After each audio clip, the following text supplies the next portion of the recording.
મારી સિકોતર મારી જગતમાં ઉપર આપ નીચે ધરતી તારા સિવાય કોઈ જીવાડવા વાળું નથી.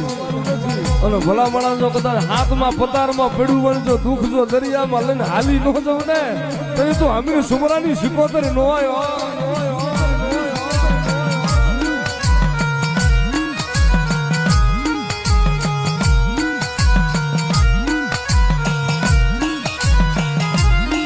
મારી દરિયો ખેડવા હાલી મારી દરિયો ખેડવા હાલી મારી સાધની સિકોતર દેવી દરિયો ખેડવા હાલી.